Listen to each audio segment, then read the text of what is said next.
not going to read the whole of it, but I'm going to record maybe 20, 25 minutes. And this is going to be the 17th century. So the subheading is Gifts and Embassies. And you already know some of that material from the text that you read. But I'm going to show some pictures, the ones that you couldn't see, you just read about them. So let's first speak about the gifts. That was, as you understand, that was a century of gift giving, and people would give gifts to each other eagerly. And the beginning of the 16th century is marked by the restoration of the relationships between Russia and England again for a short period of time, because Boris Godunov, he was an Anglophile. He liked England, and he thought that he liked Russia, but he liked England as an interesting state, as an interesting country. So he also saw that there were quite a few things that could be borrowed from English life and from the English achievements. So he even sent 4 students as the first exchange students in Russia went to England to study under Boris Godunov. And of course, he wanted them to come back. But when they had completed the course, it was already the time of troubles. And there was no Boris Godunov, and there was something terrible going on here in Russia. So two of them went to India and perished there. One of them, he went somewhere else, and one more became an Anglican priest. And because of that, he was afraid to come back because he changed faith, changed religion, and of course he knew that there could be punishment for that in Russia. But Elizabeth set a lot of hopes by Boris Godunov, and she even wrote in a letter to him to congratulate him on enthronement. Да и ныне мы на ваше царское величество надежды держим. So we have our hopes set on you. And Boris Godunov indeed brought back those liberties and those benefits that Ivan Grozny at first gave to the English, and the Muscovy company thrived during his time as well. And well, as you see, both of them died shortly one after the other. So Elizabeth died in 1603, and Boris Godunov died in 1605. But before that, he managed to get as a gift, just between after Elizabeth's death, James I, the new king of England, sent to Boris Godunov this marvelous chariot that you read about, which is now kept in the armory. And it is really a remarkable chariot. It's the oldest one in the collection in the armory. When's the last time that you went to the armory? A long time. So next time you go to the armory, I advise all of you to go to the Kremlin once in a while, because it's worth it, and there are so many things to see that you can, every time you come and you notice something else. So this is the chariot. In Russian it's called Kilimaga, but because it is the old type of chariot where the first wheels would not turn. So it's still the old type. They are fixed. They cannot turn. So you have to turn the whole chariot if you want to turn. Right. No, I mean then you have to make a full circle with the horses, because you just cannot turn the front wheels as you do now in cars, right? Imagine that your car doesn't turn, right? You just have to make a bigger circle. And of course it is lavishly decorated. At the back of this chariot you can see this scene of Christians fighting Muslims, and there is in Israel, in Palestine, like the Crusades, and then on the doors you can also see royal pursuits. So royal pursuits, royal activities, things that are suitable for royals, and one of them is the lion hunt in Africa. You see the palms, and on the right you see the bear hunt in Europe. And on top of it, at the back again of the chariots, you see the two coats of arms. Coats of arms, girba. In the middle is the Russian two-headed eagle. And on the left and on the right, you see the English royal animals, the unicorn, the symbol of Scotland, and the lion, the symbol of England. So, yeah. But it's a wonderful example of neighborhood between the two coats of arms, right? The English coat of arms and the Russian coat of arms, they're together. And this, I think it's a nice visual symbol of friendship that can exist between our two countries. What else happened during the reign of Boris Godunov? And it was after the death of Elizabeth under James. It wasn't always comfortable for the sovereigns to write to each other. This was too responsible. So they corresponded through their sons. The son of James I wrote to the son of Boris Godunov, to Fyodor. This is the original. Henry, by the grace of God, Prince of Great Britain. Emperors Boris Fyodor Borisovich, son and heir. And this is the transcription. To the high and mighty Prince Fyodor Borisovich, son and heir apparent, наследник, of the high and mighty Emperor Boris Fyodorovich, Great Duke of all Russia, Великий князь, Volodymyr, Moscow, Novgorod, King of Kazan, King of Astrakhan, King of Siberia, Great Lord of the North Coasts, and ruler many other kingdoms and dominions, our dear and well-beloved cousin, greeting. And well, in the letter he asks for the permission to buy any rare and strange things within the emperor's dominions, such as white hawks, sokola, right? Hawks of any sort or whatsoever else that either he or they shall think shall be fit for us. So again, for royal hunting, and maybe for the zoo, because they in the 17th century they already had the beginning of a zoo in London. Then after Boris died, after the time of troubles, when the first Romanovs came to power, we'll speak about some political events accompanying the ascent of the Romanovs to the throne. But this tradition of gift giving continued. And I forget whether you read about this or not, but the Russian collection of silver, of English silver, is bigger than the collection of English silver in England.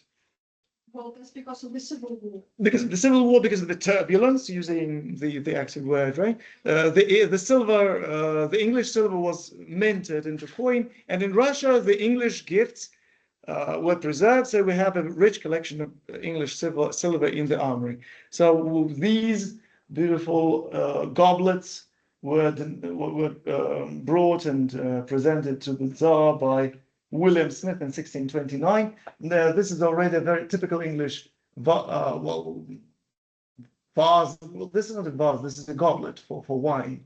So you see some marine animals, some marine monsters, because England is already the ruler of the seas, and this is the thistle of Scotland in the English Wales. It's a beautiful one.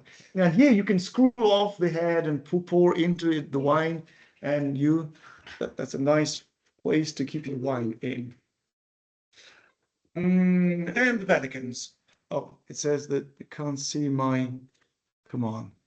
Can't see my this. Well, anyway, the Pelicans. As you remember from the film and from the text, Russians gave the English different exotic animals. One of them was the pelican, and they brought these pelicans to England. And then England is a country of traditions. They still preserve this tradition of having pelicans in St. James's Park as a gift from Russia. And also that was a period of remarkable academic, scientific, professional and economic cooperation. The English, as I said, you probably know that they excelled, they were good masters at different mechanic things, right? Mechanic things. And well, Newton appeared there, and rightfully so.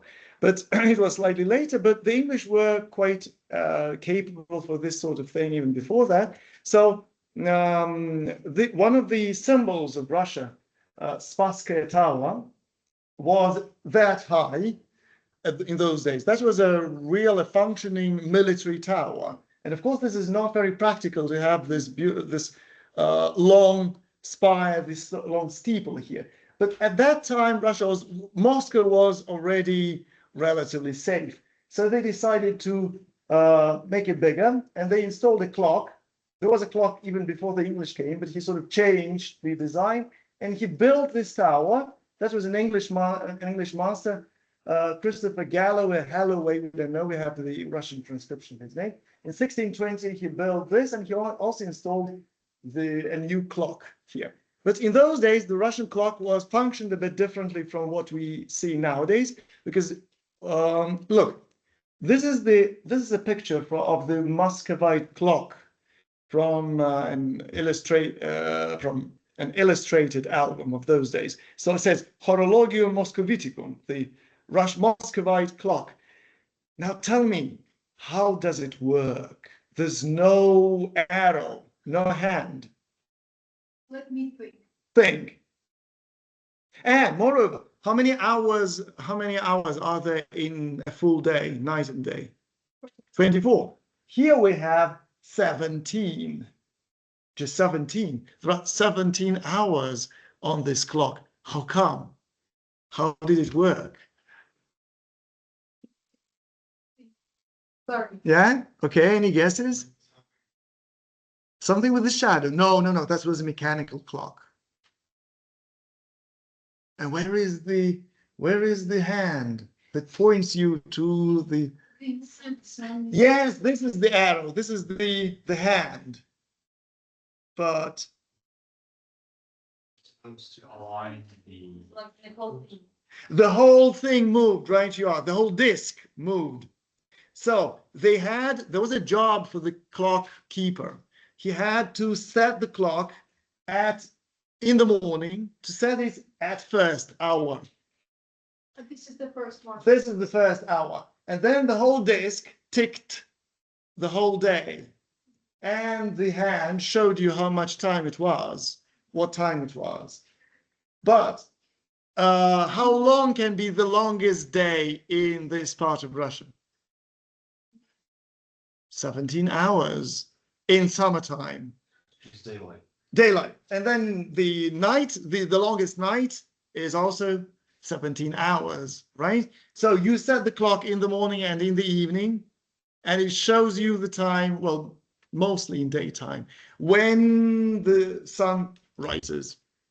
So Well, I'm not sure.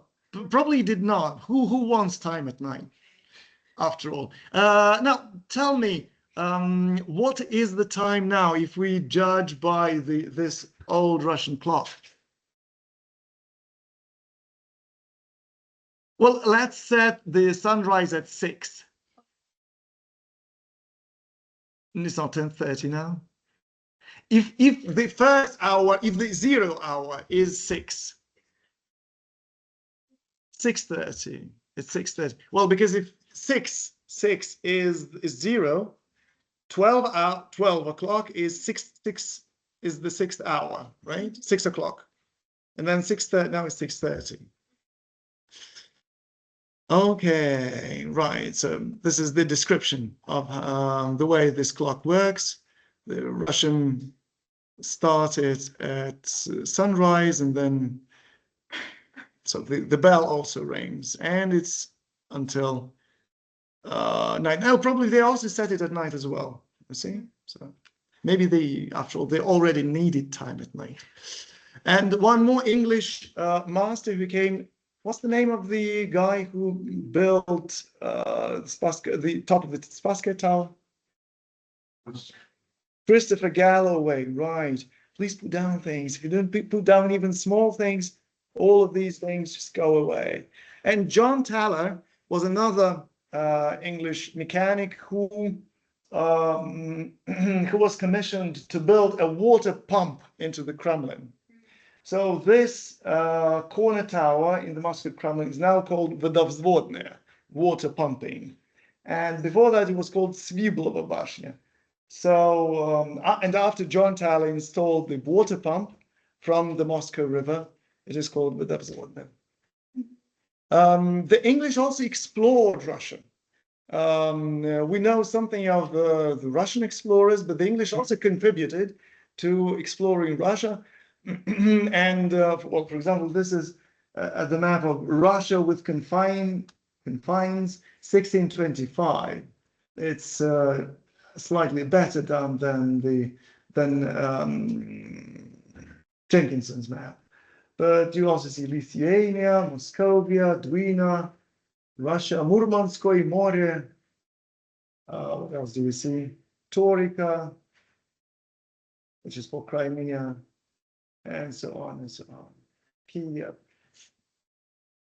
All right. So the English were geographers. Some of them were also botanists and well, ethnographers. A famous for those days English botanist whose name was John Tredescant came to Russia in 1618. He, as all the English, he came to the north of the country, and he spent some time exploring the flora and the fauna of the north, and also the rituals and customs of the people. So he brought with him to England the wild rose, which we call shipovnik, and this wild rose was imported to England, and it still has the name of Rosa moscovita. Rosa moscovita. He also brought back the abacus. Abacus is shopi, because the English didn't know the abacus, and this is the first computer, right? So that's a case when technologies were imported from Russia into England and not vice versa. And he also brought snow steps. So not the skis, because apparently the English knew what the skis were, but the snow steps, which are used in the north to walk on the snow. And well, his legacy of John Tredescant is still preserved in the Garden Museum in Lambeth in London and in the Ashmolean Museum in Oxford. So when he came back, he was one of the first enthusiastic gardeners and one of the first gardeners who had a scientific interest. And now his house is the Garden Museum in Lambeth. And those things that he imported from Russia, they're kept in the Ashmolean Museum in Oxford. Well, I've already told you of Bromelius, who was roasted, and one more book which is important from the 17th century is a book written by the English doctor, who was the doctor of Tsar Alexei Mikhailovich. He was a court doctor, a doctor at the Russian court for 9 years. The present state of Russia, in a letter to a friend at London, written by an eminent person residing at the great Tsar's court at Moscow for the space of 9 years. Right, printed in London. Knyaz Alexei Mikhailovich, Great Duke of Muscovy, aged so many years, right? And in the seminar, we're going to read a bit from that book. But Russians also traveled to England, and again, there was a famous embassy of Doktorov who visited England at the time of the English Revolution and left some notes. We're also going to read a bit about him, Gerasim Doktorov. John Milton, a famous English poet who wrote Paradise Lost, Paradise Regained. He wrote a brief history of Moscovia in 1682, but he did not come to Russia. He never traveled to Russia. He only got it from hearsay, and he was not a fan of Russia. So what he wrote is quite negative.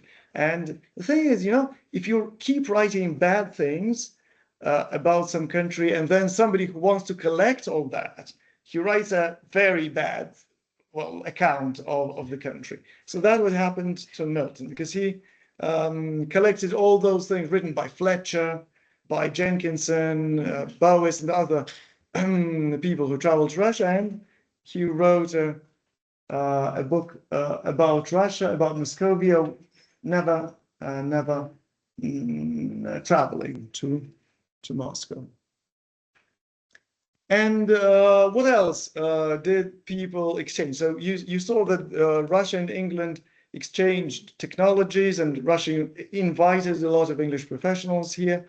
But they also continued the trade with ups and downs. They continued trade, and this is a list of things that were imported to England from Russia. Exported goods from Archangel from 1640 to 1050.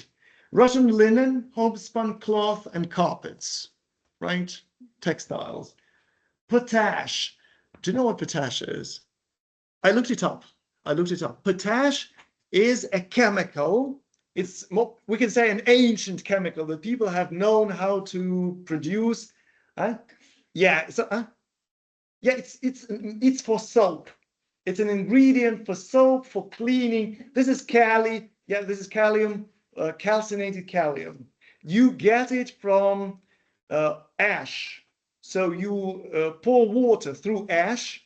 You know what ash is, right? So you burn wood, you get ash, you pour water several times, and then you get things, well, you get special, some special material for soap making and generally for other such like things. Lard and meat. Lard is also important. Lard is sala, right? Which was also used not only for food, it was also used for industry, because there were no chemical lubricants, right? No oils, chemical oils. You only got natural oils. And you see, there are several things which were fatty things, which are used also for the industry. It's lard, it's tallow, and it's train oil. Tallow is also sort of lard, and train oil is fish oil. And you also use it for lubricating things. Then what else? Mica is sluda. For some time, well, the glass wasn't of high quality in England at that time, so they even preferred mica from Russia to make windows from. And the Persian silk, grain, linseed. Well, this is also linen seed, right? Hemp, rope, leather and hides, skóry, wax, furs, caviar, drugs and hogs' bristles. That was also a surprising thing for me. Bristles is chitina. Mm-hmm. And apparently it was, and it kept being important for 2 more centuries. You also use that for all sorts of, well, I haven't looked this one up, but I understand that this was used in various, for various industrial purposes as well, and household purposes as well. And pitch and tar is also smaller. It's also used in industry. Right. Let me make a break here. I mean, let me stop the